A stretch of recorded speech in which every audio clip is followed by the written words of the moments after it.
He was 12 years old. He wore velvet sleeves, spoke perfect Latin, and believed, truly, that he was about to become king. His name was Edward of York. To history, he is known as Edward V, the boy who should have ruled England. And then didn't. He was last seen alive in the summer of 1483. Inside the Tower of London. The guards claimed he was safe. That he and his younger brother, Richard, Duke of York, were simply awaiting the coronation. That the boys played in the gardens. That they studied scripture and chess.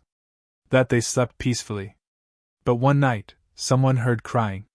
High-pitched. Muffled. Not hysterical, just steady. A kind of quiet grief that only children can sustain when no one is listening. And then silence. Not the silence of sleep. Not the silence of rest. A deeper silence. The kind that follows decisions. London kept moving. Horses clattered down wet alleys. Merchants shouted. Priests prayed. The Thames lapped at its walls.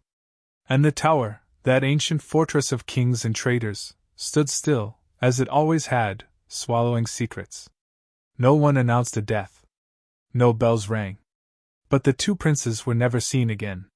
Weeks later, their uncle, Richard, Duke of Gloucester, ascended the throne. He became King Richard III. He said little about the boys. So did the court. So did the bishops. So did history. The official records simply drift away. No funeral. No witnesses. No names on stone. Just a tower. And a silence so heavy it still hangs in the air 600 years later. But if you go to the tower now, if you stand in the room where they once slept, you might feel something. Not cold. Not fear. Something missing. Like a story that was half told, and then swallowed. This is not just a murder. This is not just a disappearance. This is a royal vanishing. One that still shapes the bloodline of kings and the silence of stone. Welcome to the story of the prince who vanished in the tower, and was never found. Edward Plantagenet was born in sanctuary. Literally. His mother, Elizabeth Woodville, gave birth to him in Westminster Abbey, hiding from the enemies of her husband, King Edward IV, during a violent period of the Wars of the Roses. From the beginning, his life was a negotiation between bloodline and bloodshed. But Edward grew under banners, not blades. He was bright, well-mannered, fluent in Latin and French by 10. He wrote with clarity. He memorized scripture. He trained with a wooden sword carved to match the one his father carried at Tewkesbury. Everyone said he would be a good king. He had the looks, the mind, the name, and the burden. Because the House of York had never been built to last, it had been built to win. And in England, nothing won forever. When Edward IV died suddenly in April 1483, his 12-year-old son was declared king by right of succession. The country braced for instability. The boy was in Ludlow, surrounded by Tudors and Loyalists. He had never ruled. He had never fought. He had never stood alone. His uncle, Richard, Duke of Gloucester, was named Lord Protector in his father's will. He was to guide the boy king. To protect him. To crown him. And so a royal party was assembled. A procession through muddy spring roads toward London, toward the crown, toward destiny. But along the way, something shifted. Richard met the boy at Stony Stratford. Smiled. Embraced him. Then arrested half his household, including his uncle, Lord Rivers, and his half-brother. By the time they reached London, Edward's entourage was gone. He rode in surrounded by armed men. Not Tudors. Not nobles. Soldiers. He was taken, not to Westminster, but to the Tower. For his own safety, they said. It was common practice. Kings had prepared there before. The Tower was secure. Contained. Fortified. But it was also a prison. The same place where traitors lost their heads. And Edward, 12 years old, walked through its gates. Behind him, the drawbridge lifted. Ahead, only stone. Inside, he met his little brother, Richard, Duke of York, aged 9. The boys shared chambers, books, guards, and confusion. There are records of their stay. For a time they played. They read. They laughed.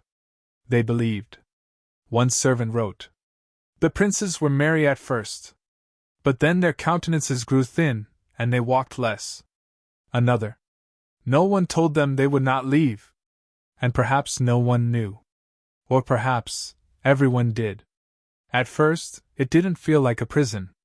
The Tower of London was a fortress, yes, but it was also a palace.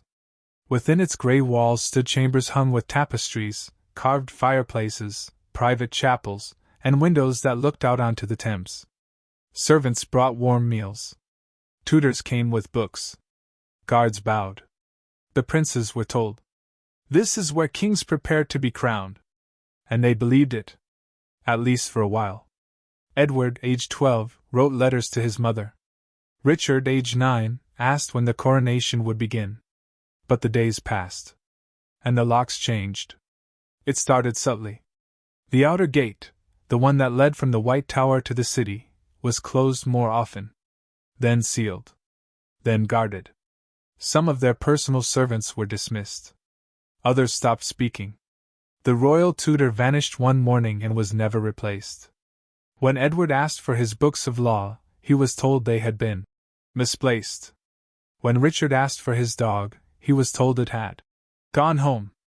And when both asked for their mother, Elizabeth Woodville, they were told nothing. One chambermaid, who would later flee and testify in secret, recalled. The older one began to stand at the window in the afternoons. He would stare out, unmoving, for hours. The younger asked questions. He still hoped. But Edward, he had already understood. The boys were moved to smaller quarters. Then again. They were no longer allowed in the garden. The windows were narrowed with wooden slats. Visitors stopped coming. And then the staff changed. New guards. New faces. Men who did not bow. Men who did not speak. The boys were watched constantly, not like princes, but like secrets. Whispers began among those who worked in the kitchens. That food now passed through 3 hands before reaching the boys. That messages were intercepted. That anyone who asked where the princes slept at night was reassigned or discharged. Someone tried to bring them a Bible. It was returned unread, the pages stiff with moisture. And then came the day no one saw them. It was midsummer. Hot. Still. The kind of day where the Thames smelled sour, and even the tower's stone walls seemed to sweat. A nobleman had come to pay his respects to the soon-to-be king. He had been told to wait. Then to return later. Then told the prince was unavailable. The next day, he returned again, and was told, "There are no audiences scheduled." But his name had been on the list. He asked where Edward was. The answer: in God's protection. No one saw the boys again in daylight. Some said they glimpsed figures at the window after nightfall, shadows too small to be guards. Others said the lights no longer came on in the upper chambers. And then even the whispers stopped. But one kitchen maid swore. "I passed under their window once, just after midnight. I heard crying. Not loud. Not afraid. Just tired." London had waited. The people lined the streets with anticipation, not suspicion. The son of Edward IV was to be crowned, a child king, yes, but a king nonetheless. England had seen worse. And better. Banners were printed. Bells were prepared. Courtiers rehearsed every step of the coronation ceremony. The date had been set, 22nd of June, 1483. But the crown never touched Edward's head. Because 3 weeks before that date, a sermon was delivered at St. Paul's Cathedral. A strange one. The preacher declared, boldly, that Edward and his brother were illegitimate. That their parents' marriage had been invalid. That their blood was corrupted. That they had no right to the throne. The crowd fell silent. Then murmured. Then began to shift uncomfortably. The preacher was not a man of prophecy. He was a puppet. And the hand behind the words was already seated in Westminster. Richard, Duke of Gloucester, the boy's uncle, was no longer just Lord Protector. He was now a claimant to the throne. And within days Parliament passed the Titulus Regius, a legal document declaring Edward IV's marriage to Elizabeth Woodville unlawful, and therefore, their children bastards. It was swift. Clean. Bloodless. At least on paper. On July 6, 1483, in a lavish ceremony at Westminster Abbey, Richard was crowned King Richard III. He wore crimson and ermine. He held the scepter. He sat on the throne. And his two nephews, the previous heirs, were not present. Nor were they mentioned. Nor mourned. Nor missed. They had simply disappeared from public life, like ink faded from a page. The people noticed. Not all at once, but in flickers. Market wives asked why no one had seen the princes on their balconies. Apprentices whispered that the boys' guards had been reassigned. A priest remarked that the younger had not received communion. And still, nothing was said. Not by the crown. Not by the clergy. Not by the court. But fear speaks through silence. And London began to suspect. Some believed the boys had been sent away, to a monastery, perhaps, or across the sea. Others believed they were sick. Or mad. Some feared they were dead. But no one knew. No announcement. No funeral. No burial. Just a stone tower with shuttered windows. And a king who never spoke their names again. In law, they no longer existed. In life, they no longer appeared. In legend, they began to whisper. Because a throne had been taken. And 2 children had vanished. They were never meant to speak. The men and women who served the princes during those final weeks inside the tower were chosen carefully, not for loyalty, not for love of crown, but for silence. They were the kind of people who kept their heads down and their mouths shut.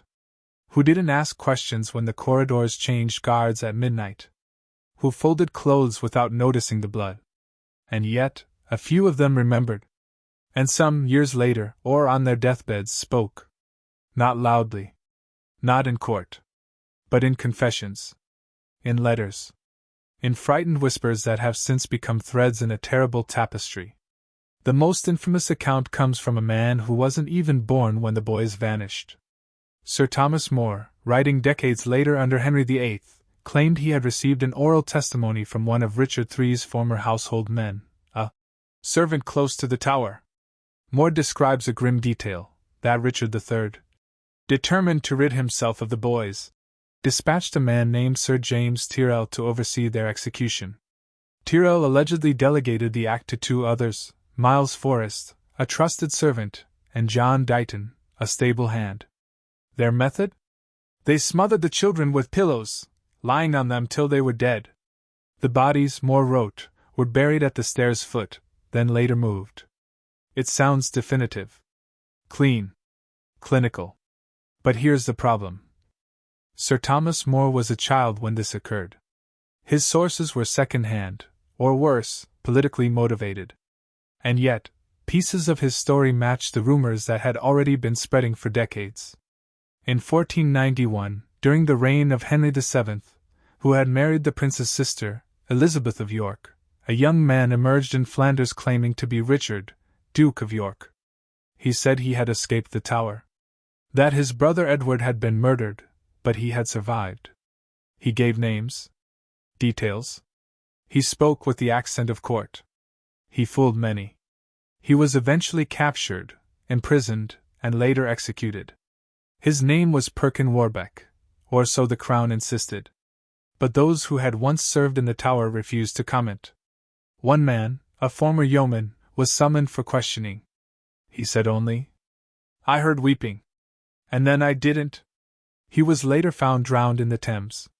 There is a record of a physician, unnamed in the surviving ledger, who visited the tower in the summer of 1483.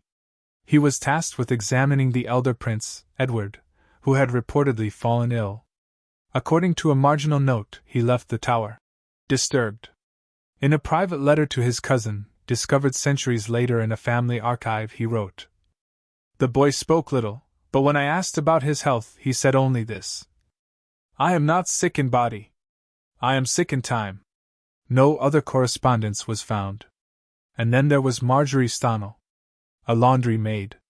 Illiterate. Unremarkable. She worked in the outer ward, handling linens for the chambermaids inside.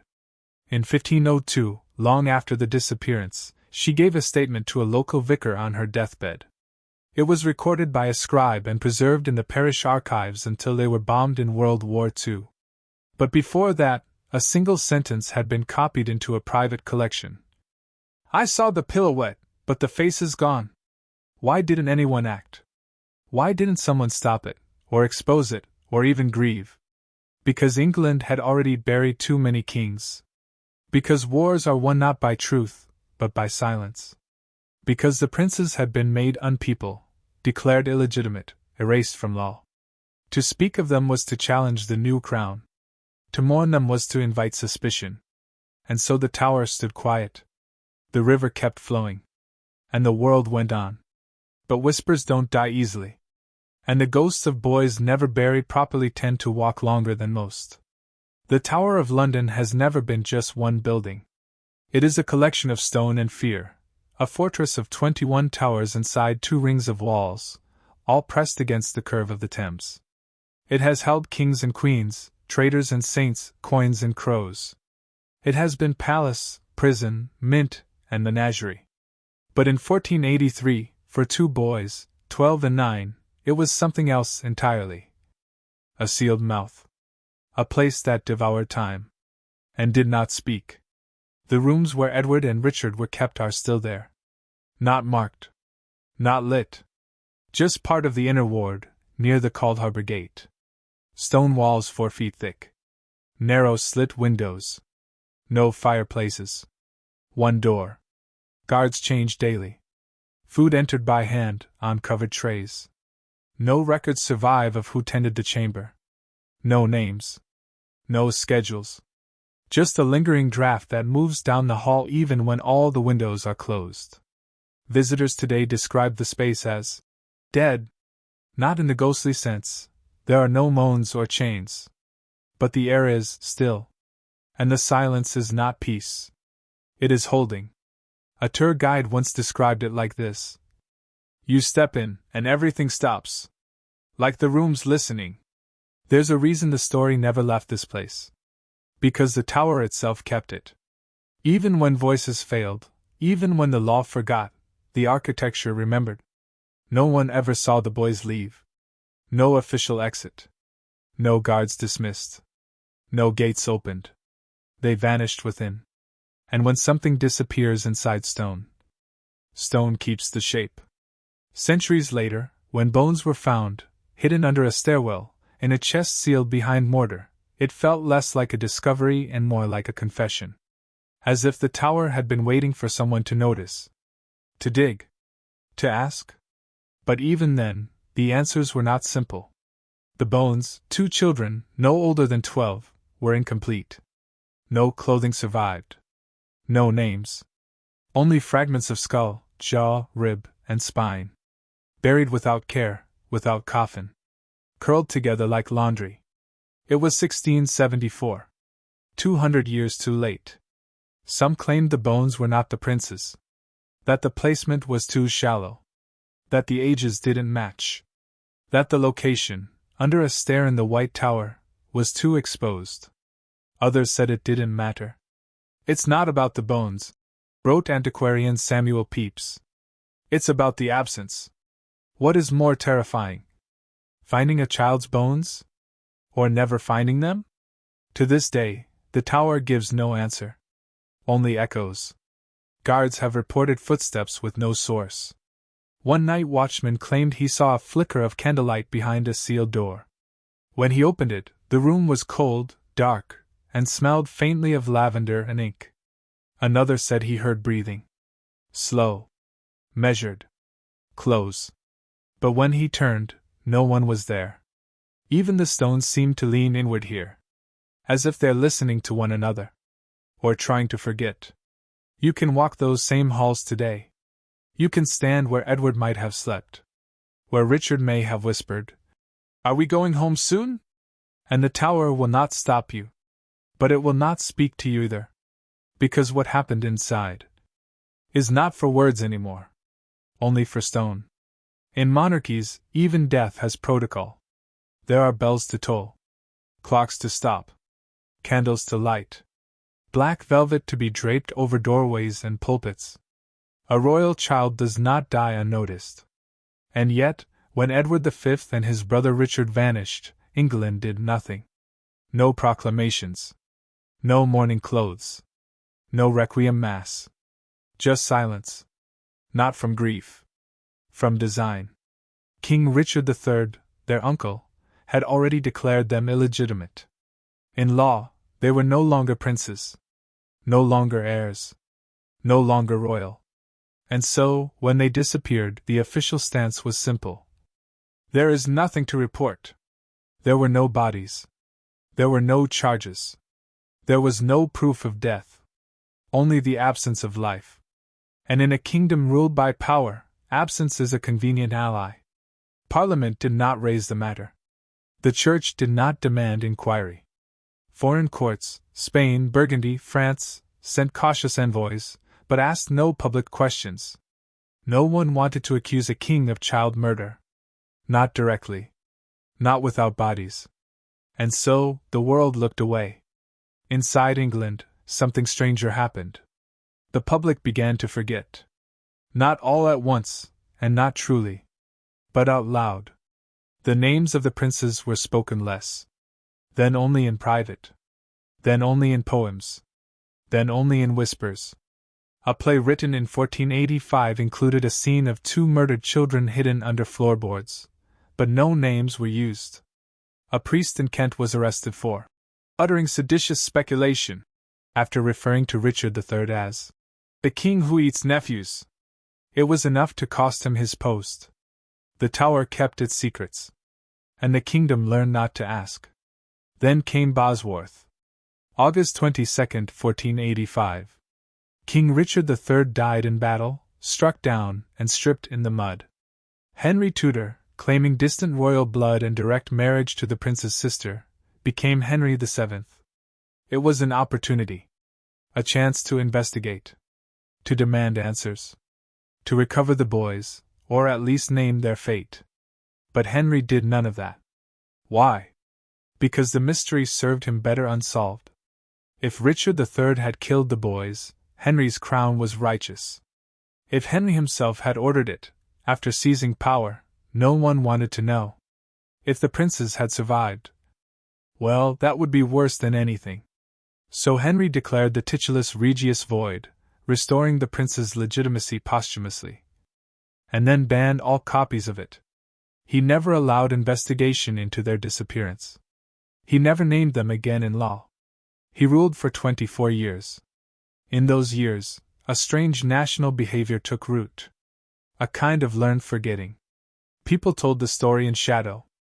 Mothers warned their children not to trust uncles. Ballads appeared in northern taverns. 2 white roses cut in stone. But no one sang them near court.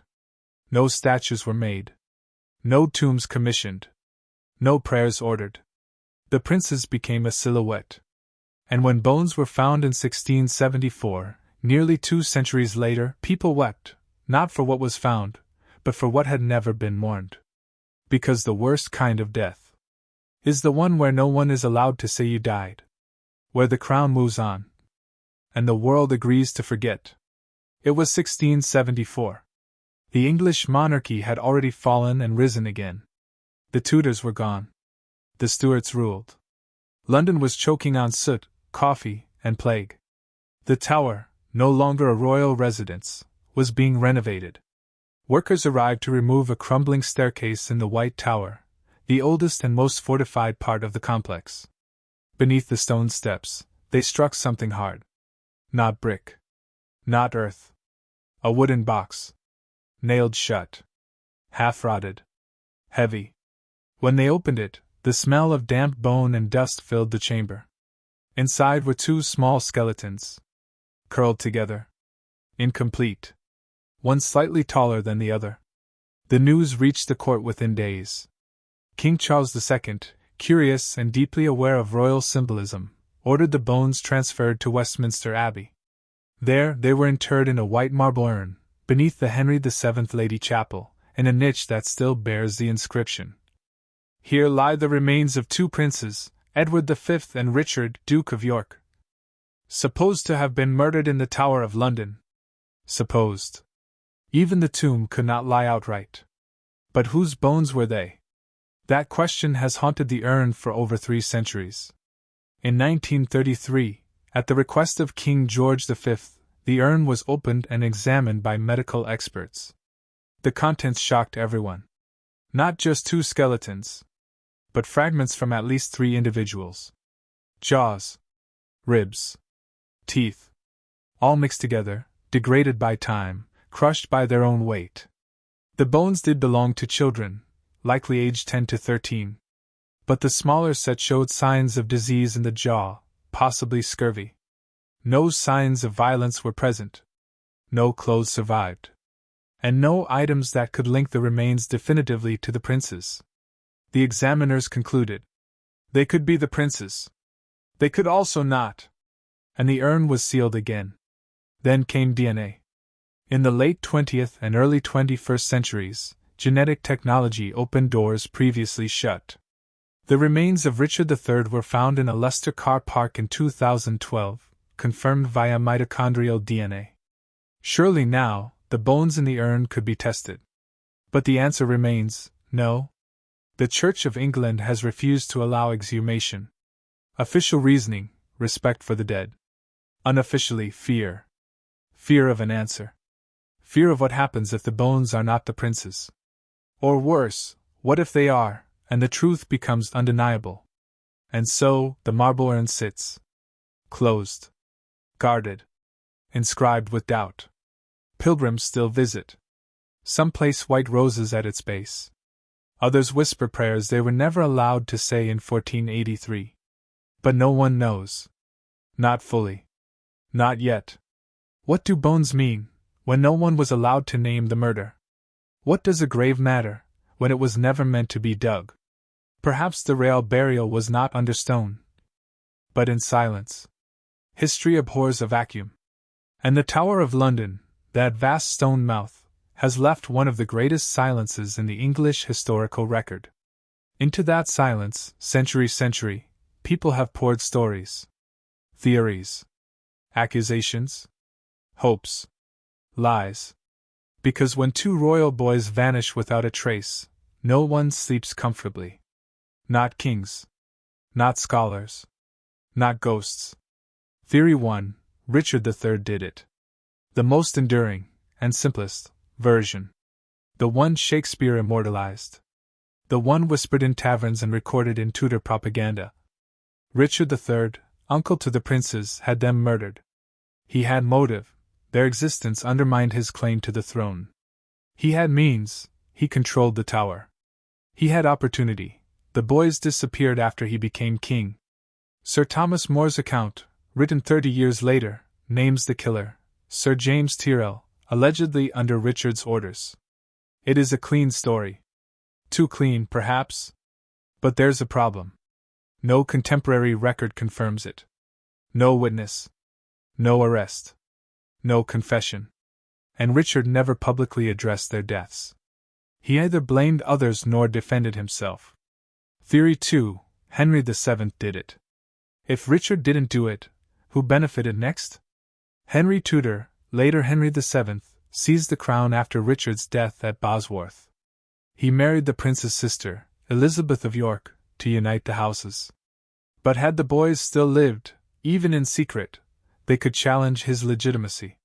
Some argue Henry had them killed after he took power. That the murder was delayed, carried out when the boys were no longer useful. And yet, he never blamed Richard. Why? Was it guilt? Or fear that the truth would undo the fragile Tudor dynasty? Theory 3, they escaped. This is the theory of longing. That the boys somehow survived. That one or both were smuggled from the tower, disguised, hidden, shipped abroad. That they grew up nameless in monasteries. Or as shepherds in France. Or as rebels in Flanders. Most famously, Perkin Warbeck, who claimed to be the younger prince, Richard. He told tales only York could know. He had the bearing of nobility. But he was captured, tortured, executed. And the crown labeled him a fraud. Still, many doubted. Even centuries later, some wondered whether the Tudor court had killed a rightful king. Theory 4. They were never killed, only erased. A darker, stranger possibility. That the boys were left to waste. Not murdered violently, but neglected into death. Locked in a chamber, food stopped, guards dismissed. No order. No knife. Just silence. A passive killing. A political starvation. This would explain the lack of wounds. The lack of records. The way no one seems to know who, how, when. It would also fit the psychology of power in 15th century England, where letting someone vanish was cleaner than taking responsibility. Theory 5. It doesn't matter anymore. The most modern view. The most terrifying. That the story itself is the power. That whether they died by pillow or poison, sword or starvation, the horror is the silence. That their legacy lies not in how they died, but in how everyone refused to say. They became myth. Not because they weren't real, but because reality is easier to erase than guilt. And so the tower remains. The bones remain. The questions remain. Every generation tries to solve the riddle. Every generation fails. Because perhaps the truth is too old, or too shameful, or too useful. Or perhaps, we already know it. We just don't want to admit it. There is a room in the Tower of London. It has no plaque. No throne. No flowers. The walls are cold in summer. The dust moves in still air. The corners stay darker than they should. It is just a room. But history says that once, in that space, 2 boys slept. And then didn't. Edward and Richard. Princes of the House of York. Sons of a king. Brothers. Children. They were never crowned. Never tried. Never buried, not in the way that matters. Their bones may lie in marble. Their names may be inked in scrolls. But no bell tolled when they died. No witness cried out. No king repented. They vanished into a silence so perfect, it became part of the stone. For centuries, England moved forward. New kings. New wars. New lies. But the tower never gave them back. Not whole. Not certain. Not enough to matter. Maybe they were murdered. Maybe they were erased. Maybe they became myth because the truth was too terrible, or too useful, to keep alive. But here is the question we never ask. What happens to a country that buries its children in silence? What happens when justice is denied, not by violence, but by forgetting? When the crime becomes a corridor with no doors. They say sometimes, late at night, if you walk past the White Tower, you may hear footsteps. Not loud. Not heavy. Small. Soft. Even. Like 2 boys pacing inside a room that still doesn't know if it was a cell or a throne room. Some hear breathing. Others, nothing at all. And that, perhaps, is worse. Because in that nothing, we begin to understand. They were never buried. Only covered. With laws. With lies. With silence. And maybe that's why their story still haunts us. Not because of how they died, but because no one was willing to say they mattered. Tell us in the comments. Do you believe the princes were murdered? Or is it possible they were erased in a different way? And if this story unsettled you, you're not alone. There are more shadows like this, waiting, right now, on screen. Choose your next nightmare.